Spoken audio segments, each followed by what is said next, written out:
ॐ सहनाववतु सहनौ भुनक्तु सह वीर्यं करवावहै तेजस्विनावधीतमस्तु मा विद्विषावहै। ॐ शान्तिः शान्तिः शान्तिः। आज 31 मई 2021 में क्रमशः उपनिषद आश्रम उज्जैन से प्रातःकाल के सत्र में यजुर्वेदीय कठोपनिषद में दूसरे अध्याय के तृतीय वल्ली में आज का प्रसंग पहले अध्याय से। लोक में जिस प्रकार से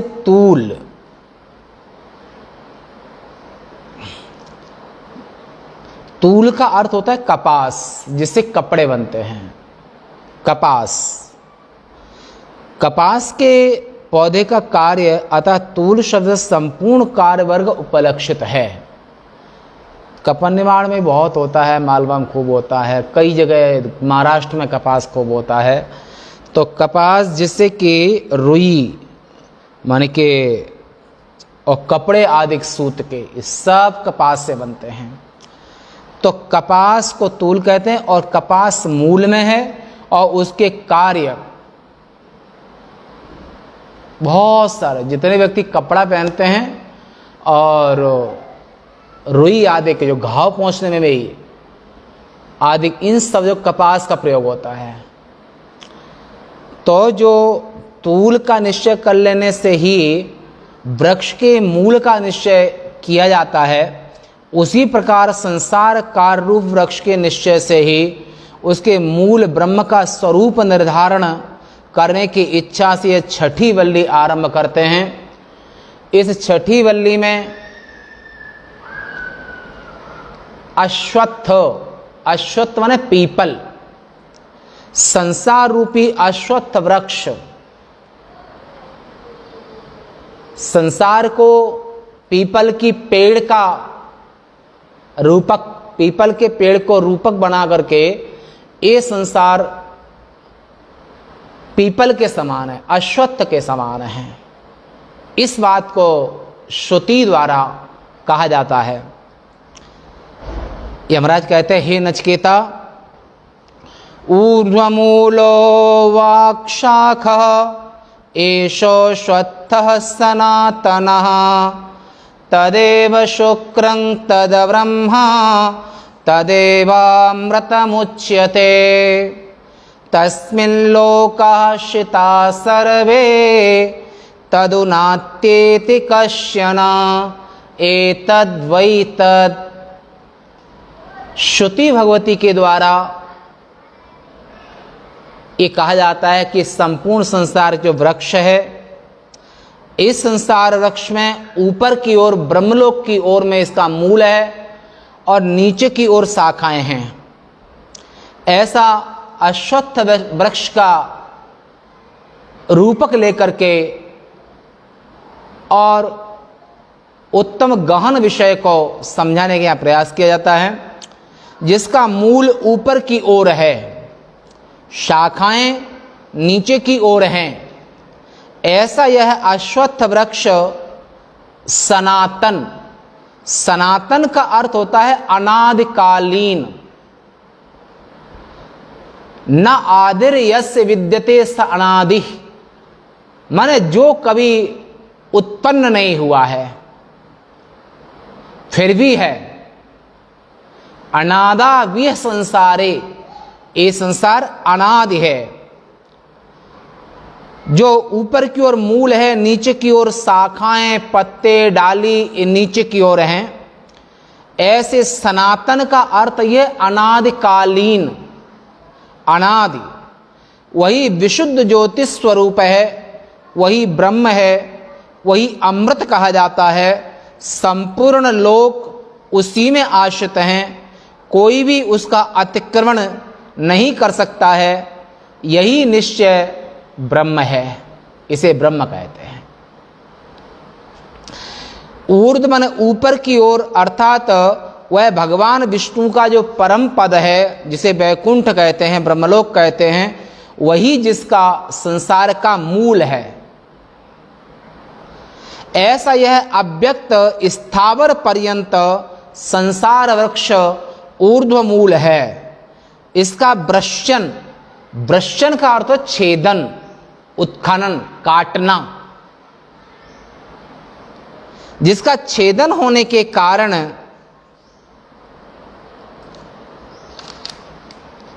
वृक्ष कहलाता है।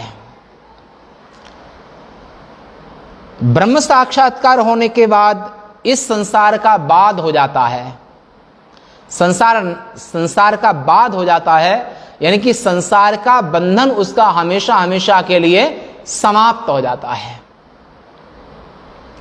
ऊर्ध्वमूलमधः शाखा अश्वत्थं प्राहुरभ्यं छन्दांसि यस्य पर्णानि यस्तं वेद स वेदवित् अधस्सोर्ध्वं प्रस्तातस्य शाखा गुण प्रवृद्धा विषय प्रवालः अधश्च मूलानुसंततानि। ये जो संतत जो श्रीमद् भगवद गीता के 15वें अध्याय में, यहाँ पर भी इस श्रुति का उस स्मृति में भी विचार किया गया है। स्मृति का विचार श्रुति में नहीं है, श्रुति के इस मंत्र का विचार स्मृति में किया गया है, गीता में किया गया, गीता के 15वें अध्याय में। संसार बिटप की महिमा है न्यारी, ऊपर को मूल है नीचे को डाले। इस संसार बिटप, संसार रूपी वृक्ष ऐसा है कि ऊपर की ओर मूल है, नीचे की ओर उसकी शाखाएं प्रशाखाएं पत्ते आदि हैं।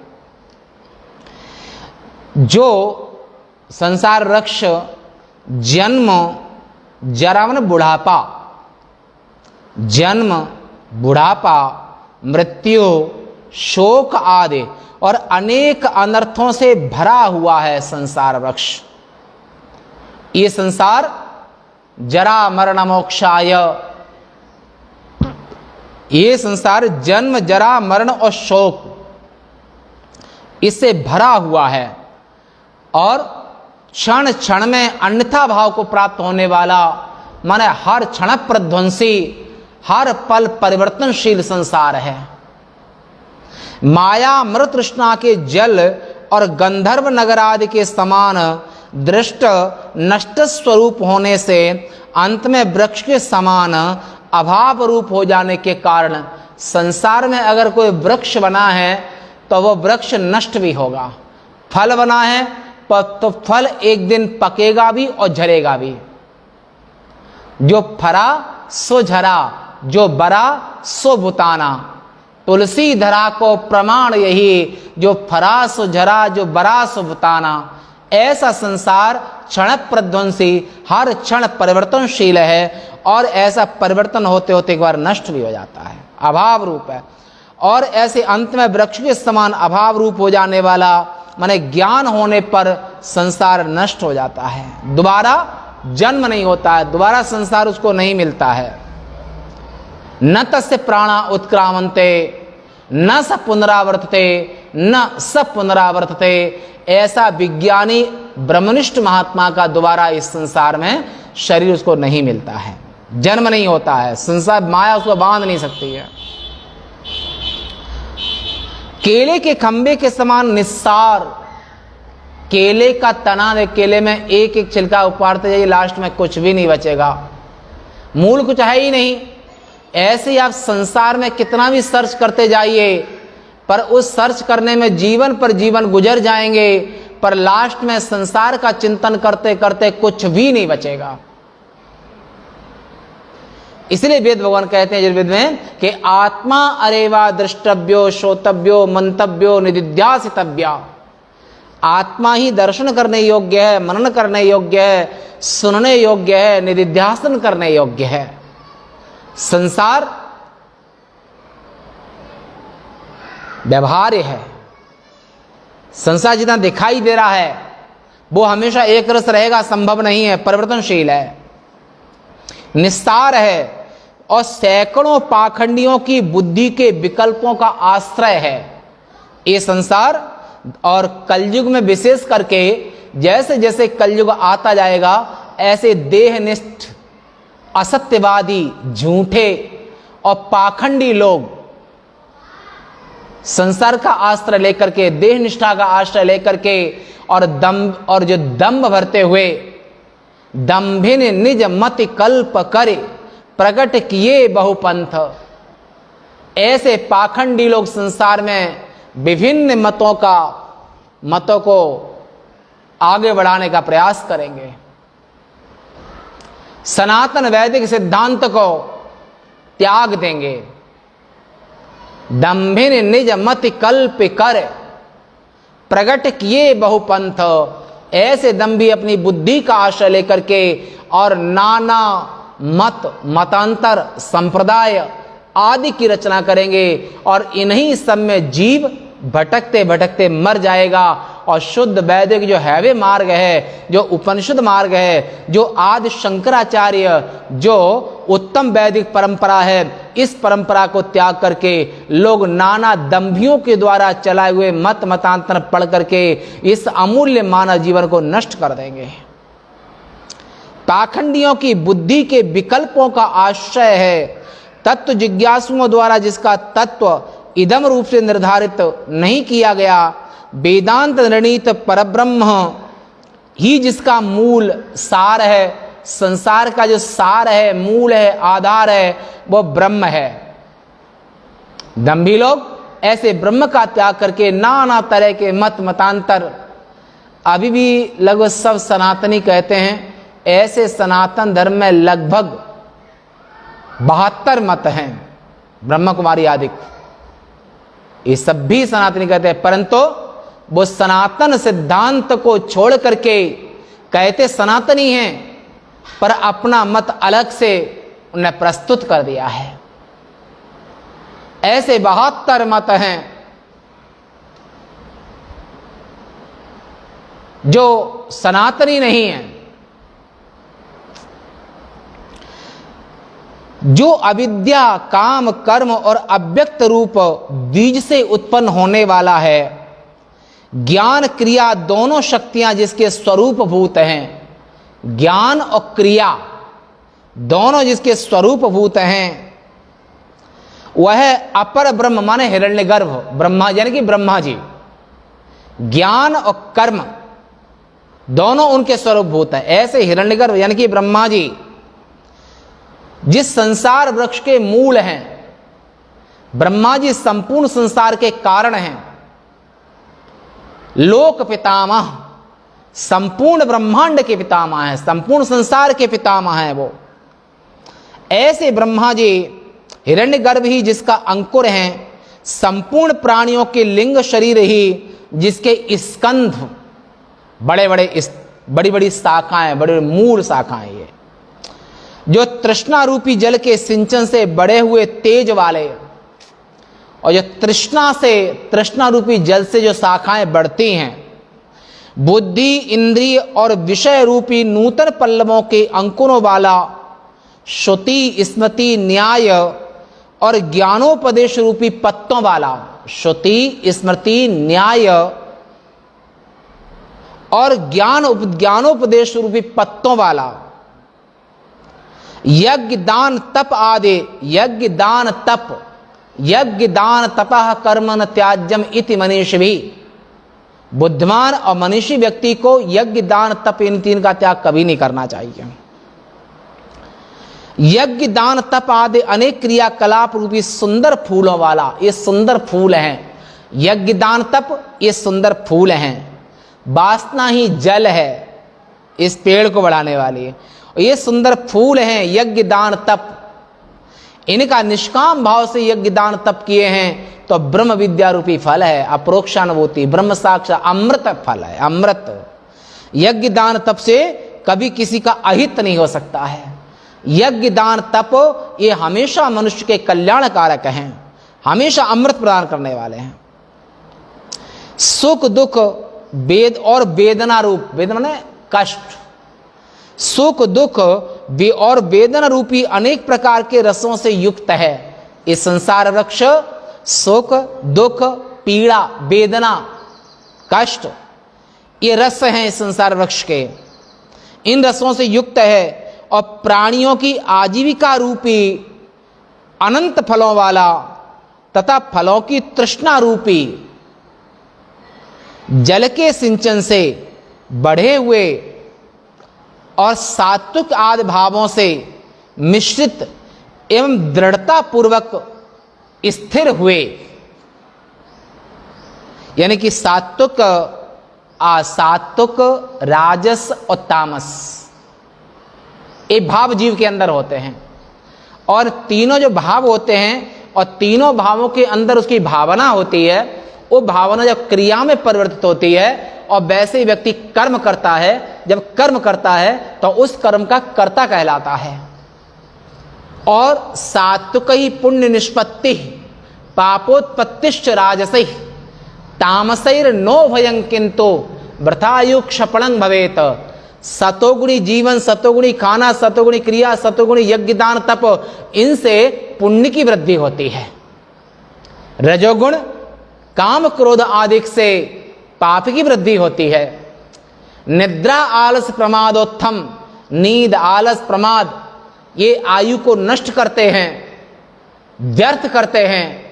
नींद में पड़े पड़े आप क्या करोगे? तो निद्रा आलस प्रमाद,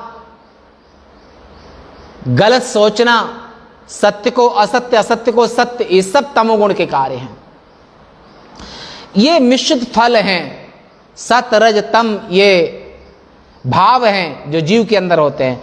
और इन्हीं भावों से भावना होती है, भावनाओं से क्रिया होती है, क्रिया जो करता है उसे कर्ता कहते हैं। उसी कर्ता जो जैसी भावना से कर्म करता है उसको फल स्वर्ग नरक आदि की प्राप्ति भावनाओं से होती है।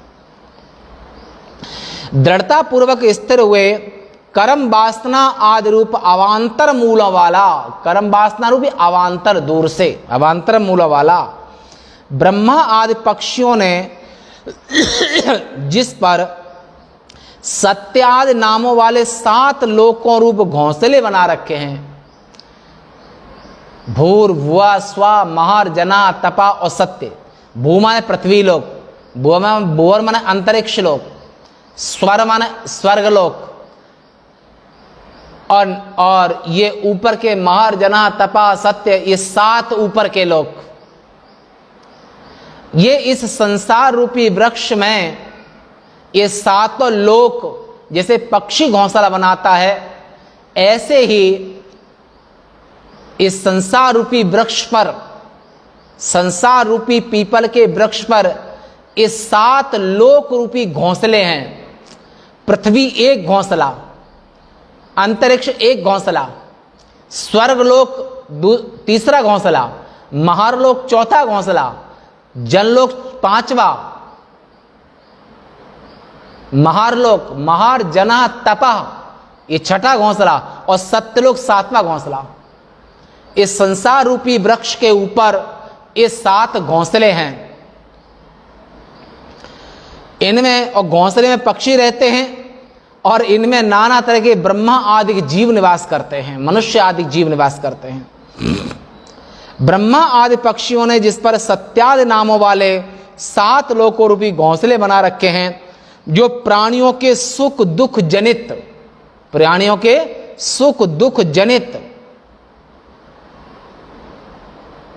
हर्ष शोक, पुण्य से हर्ष होता है, पाप से दुख होता है।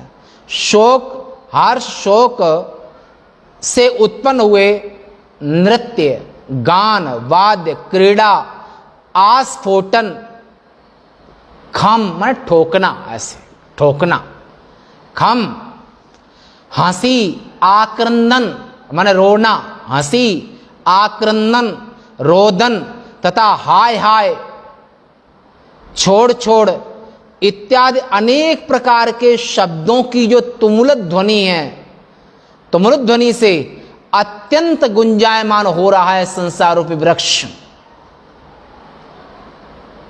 सुखी भी है जीव और दुखी भी है, हाय हाय भी कर रहा है, हर्ष भी बना रहा है। ऐसे सातों लोकों में सुख दुख दोनों का भोग करता है। नीचे के जो 7 लोक है वहां भी जीवों का भोग चल रहा है। तथा वेदांत विहित ब्रह्म आत्मे के दर्शन रूप असंग शस्त्र से जीव ब्रह्म की एकता, असंग ऐसे आत्म भाव रूपी असंग शस्त्र से जिसका उच्छेद होता है, जो वासना जल का काम करती है, संपूर्ण वासना का उच्छेद वैराग्य से होता है, उपरामता से होता है, विवेक से होता है, ज्ञान से होता है। असंग शस्त्रेण दृढ़ेन चित्वा, मैं आत्मा हूं, ऐसे असंग शस्त्र से ही इस संसार रूपी वृक्ष का छेदन होता है। यह संसार रूप वृक्ष अश्वत्थ है, अर्थात अश्वत्थ वृक्ष के समान कामना और कर्म रूप वायु से प्रेरित हुआ नित्य चंचल स्वभाव वाला है। स्वर्ग नरक तिर्यक, स्वर्ग में देवकोटि के, नरक में पापी, तिर्यक पशु पक्षी आदि और मनुष्य आदि प्रेतादिक शाखाओं के कारण यह नीचे की ओर फैली शाखाओं वाला है। मतलब ब्रह्मलोक से, सत्यलोक से, मतलब वैकुंठ लोक से नीचे की ओर शाखाएं संसार वृक्ष ज्यादा फैला हुआ है। भूत प्रेत पिशाच गंधर्व ये सब भी योनियां हैं जीवों की।